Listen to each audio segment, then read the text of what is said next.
Bonjour chers amis et bienvenue. Trevor Charles Horn naît à Durham, Angleterre le 15 juillet 1949. Son père travaillait comme ingénieur dans une usine laitière mais dans ses temps libres, il était musicien amateur dès son plus jeune âge. Trevor faisait preuve d'une grande intelligence, il était très bon en mathématiques et dévorait tous les livres de la maison. Le jeune homme a également montré un grand goût et une grande passion pour la musique. Son père lui a appris ce qu'il pouvait sur la basse et la guitare, puis Trevor a perfectionné de nouvelles techniques, apprenant de nouveaux instruments en étudiant des livres à leur sujet. Il était et a toujours été un grand autodidacte. À 14 ans, il rejoint son premier groupe en tant que guitariste, appelé Aldelimi ou Telimi, et à 15 ans, il a déjà eu un spectacle où il imite Bob Dylan et se produit dans certains clubs de sa ville. Avant de se consacrer entièrement à la musique, Trevor a travaillé dans une usine de caoutchouc et une autre de plastique, mais il n'a jamais duré longtemps dans aucun travail, car la musique le distrayait trop. Ses parents voulaient qu'il devienne comptable, mais il a décidé de se consacrer à plein temps à la musique. En 1969, à l'âge de 21 ans, Trevor s'installe à Londres, la capitale, où, pour gagner sa vie, il fait partie de plusieurs groupes et collabore en tant que musicien de session pour divers groupes. Avec ce dernier emploi, Trevor a été enchanté par la magie qui pouvait être faite dans les studios d'enregistrement et a redoublé d'efforts pour gagner plus d'argent et pouvoir fonder son propre studio. En 1976, Trevor fait partie du groupe d'accompagnement de la chanteuse Tina Turner, et c'est là qu'il se lie d'amitié avec deux autres musiciens nommés Jeff Downey. Sans le savoir, cette rencontre sera vitale pour son avenir. Après la fin de la tournée de Charles Turner, les amis musiciens se sont séparés et Trevor a essayé de devenir producteur de nouveaux talents, mais il a découvert qu'il ne pouvait trouver aucune chanson ou artiste qu'il souhaitait promouvoir. Pour cette raison, il décide de se lancer et en 1978, il écrit, chante et produit une chanson intitulée Écurie Bear Control, qu'il sort sur le marché sous le pseudonyme de la chanson. Il n'a pas eu de succès commercial, mais la vérité est que la chanson n'était pas mauvaise du tout. En fait, c'était une excellente chanson, et nous recommandons à tout le monde d'écouter un extrait de cette chanson. En raison de l'échec commercial, Trevor a décidé d'appeler ses amis Jeff Downey et ils ont formé un nouveau groupe de studio, faisant leur propre musique. Ce groupe s'appelait les Bugles, un nom qui est apparu comme une blague entre Ronnie Downey et Jeff, et c'est en fait un jeu de mots avec le nom The Beatles. Pour ceux que ça intéressait, la blague était la suivante, Trevor et Jeff cherchaient des noms possibles pour le groupe, et à un moment où ils étaient presque décidés pour « box », qui signifie insecte, le nom n'avait pas d'importance. Nous ne serons jamais aussi grands que les Fab Four de Liverpool, a réfléchi Jeff pendant une seconde et s'est exclamé, eh bien, appelons-nous les Bugles. La première chanson qu'ils ont composée tous les trois s'appelait Ship Dead Duty. En raison de l'échec commercial, Trevor a décidé d'appeler ses amis Jeff Downey et de former un nouveau groupe de studio, créant leur propre musique. Ce groupe s'appelait The Bubbles, un nom qui est apparu comme une blague entre Ronnie Downey et qui est en fait un jeu de mots avec le nom des Beatles. Pour ceux que ça intéresse, la blague se passait comme ça, Trevor et Jeff cherchaient des noms de groupes possibles, et ils ont presque choisi « box », qui signifie insecte. Peu importe le nom, nous ne serons jamais aussi grands que les Fab Four de Liverpool. Jeff a réfléchi une seconde et s'est exclamé, eh bien, alors appelons-nous Bugle. La première chanson qu'ils ont composée s'appelait Ship That Must Obey. Trevor a écrit les paroles et Bruce a composé la musique.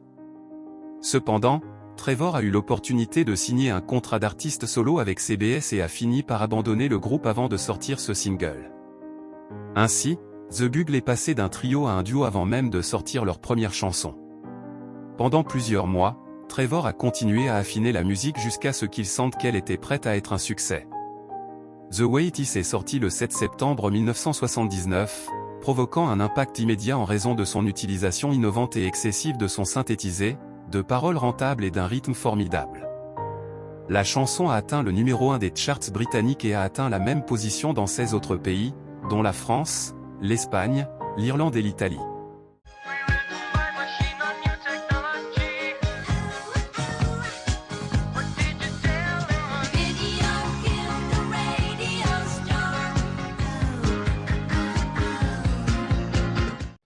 Il a même atteint le sommet au Japon, en Australie, en Suède et en Autriche. Un autre détail qui a attiré l'attention était les lunettes exagérées que Trevor portait. Selon le chanteur, il s'est inspiré des lunettes d'Elvis Costello pour le design. Un détail intéressant à propos de cette chanson est qu'aux États-Unis, sa meilleure position dans les charts était le numéro 40. La chanson était loin des premières positions. Cependant, la popularité de cette chanson a augmenté de façon exponentielle lorsque son clip est devenu la première vidéo diffusée sur MTV le 1er août 1981, à minuit. Vous souvenez-vous avoir regardé cette fameuse vidéo à la télévision quand vous étiez jeune? Vous pouvez toujours le rechercher sur YouTube pour le regarder. Laissez votre commentaire et dites-nous d'où vous regardez. Aussi, n'hésitez pas à nous dire de qui vous voulez que nous parlions sur cette chaîne. Maintenant, voici une grande curiosité qui surprendra beaucoup d'entre vous, malgré l'énorme succès que The Bugle a eu avec la chanson vidéo qui est The Radio Star. Étonnamment, ce n'était pas la première version de ce classique. C'est vrai, en fait, leur partenaire et ami Bruce Woolley a sorti le premier et original enregistrement quelques mois plus tôt, mais il n'a eu aucun succès commercial. Donc, en résumé, les trois amis qui ont fondé The Bugle ont fait la chanson ensemble. Lorsque Bruce a quitté le groupe pour poursuivre une carrière solo, il a sorti la première version de la chanson, mais ce n'était pas un succès.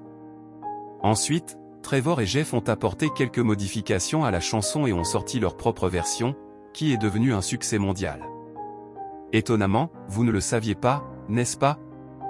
Faites-nous savoir dans les commentaires si vous le saviez ou non. Les voix féminines de la version des Bugles ont été interprétées par Linda Jardim, dont nous nous souvenons encore à ce jour. Comme pour les grandes chansons, différentes versions ont commencé à apparaître dans différents pays. Parmi les artistes qui l'ont chanté en anglais figurent Radiohead, le groupe américain Weezer, le groupe britannique Asian et le célèbre et reconnu Robin Williams. La chanson avait également différentes versions en espagnol et en japonais, mais la vérité est que ces versions espagnoles et japonaises ne sonnaient pas très bien. Cependant, une version de haute qualité a été enregistrée par le chanteur français Ringo en 1979. Il a fait une version française de la chanson, et en raison du succès obtenu dans son pays, il a osé faire une version espagnole qui sonnait bien, même si l'adaptation des paroles était plus libre. Le titre de la chanson est « Marie ne veut pas se marier ». Cette version a été incluse dans le premier album du groupe, The Buga, intitulé Age of Plastic, sorti le 10 janvier 1980. Une autre chanson qui a eu un léger succès est la chanson Living in the Plat Cage, qui a atteint la 16e position dans les charts britanniques.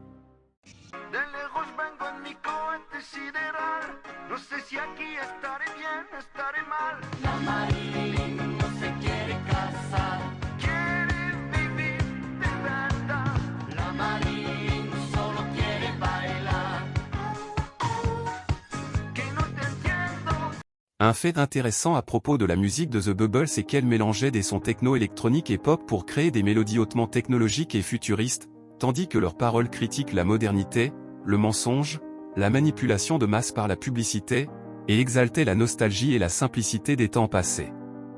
Sans aucun doute, ils étaient très intelligents pour faire de la bonne musique, chose rare de nos jours.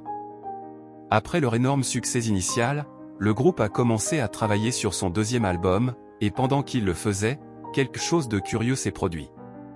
Le représentant artistique des Bugles était également le représentant du groupe de rock progressif Yes, et pour cette raison, les groupes travaillaient ensemble en studio.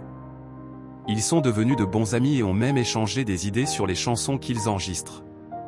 Yes a eu un problème à ce moment-là puisqu'ils avaient perdu deux de leurs membres clés, le chanteur John Wenderson et le claviériste Rick Mann, qui ont quitté le groupe en raison de différences musicales et financières. Malgré ces pertes, les autres membres du groupe travaillaient sur leur 10e album, intitulé Drama, et au début de 1980, ils ont demandé à Trevor et Jeff s'ils pouvaient remplacer les membres décédés. Après réflexion, les deux acceptèrent. Trevor et Jeff étaient les co-auteurs de toutes les chansons de cet album de jazz et ont accompagné le groupe lors de leur tournée en 1980. Malheureusement, le succès de ce travail fut assez limité et le groupe finit par se dissoudre au début de 1981. À leur retour quelques années plus tard, Trevor Horn est devenu le producteur de plusieurs de leurs disques. Après cela, le projet The Bugle a repris le travail pour sortir son deuxième album. Cependant, Jeff a quitté son partenaire Trevor pour former le groupe de rock Asia, et le projet s'est terminé avec l'aide d'autres musiciens. Ils l'ont sorti le 11 novembre de la même année 1981. Le titre de cette œuvre était Adventures sur le label Modern Records. Ce travail a été un échec complet au Royaume-Uni, et il a également eu un succès limité aux États-Unis et au Canada. Les chansons ont eu un succès modéré. C'est tout ce que le groupe a sorti, seulement 2 albums, et ils n'ont jamais fait de tournée puisqu'il s'agissait principalement d'un produit de studio avec de nombreux effets artificiels extrêmement difficiles à reproduire en direct.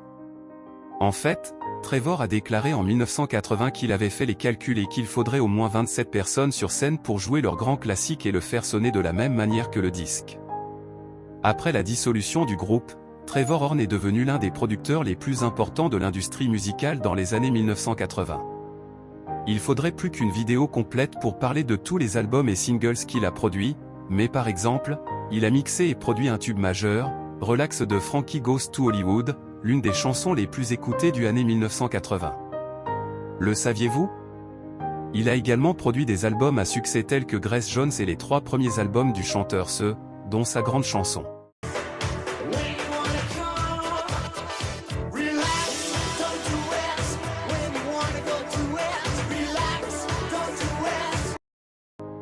Il a également produit des singles majeurs pour des légendes de la musique telles que Tina Turner, Eros Ramazzotti, Pet Shop Boys, Paul McCartney, Tom Jones et bien d'autres.